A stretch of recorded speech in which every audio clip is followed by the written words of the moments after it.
It's incredibly subtle. It's a 6 out of 10. Then in fourth, it's Tesco. It's not a terrible quiche. I like the bacon in there. Whilst it's nice and creamy and the texture is good, I feel like the cheese needs to be a little bit stronger, but it's okay. It's a 6.5 out of 10. Into third place, it's the Tesco Finest.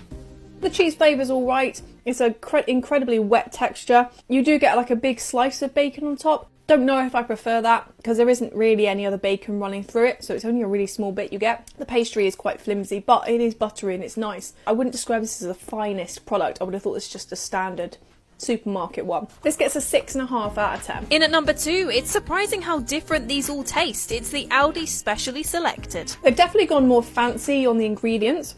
The bacon, although there's a lot of it, it doesn't really taste of anything. And to be honest, I say there's a lot of it, but there's none in the actual quiche. It's all sort of just on the top, so you only get a small amount. Loads of chives running through the quiche, and onion as well that sort of hides the fact that you can't really taste the cheddar.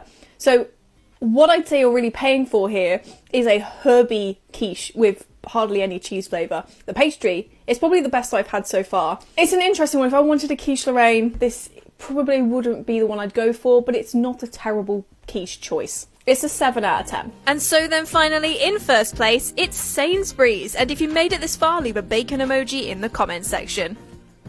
It's not bad for a standard quiche. I mean, the pastry can be a little bit dry, but I do like the filling. It's got a nice creaminess to it, a nice texture as well. The cheddar is coming through quite strongly.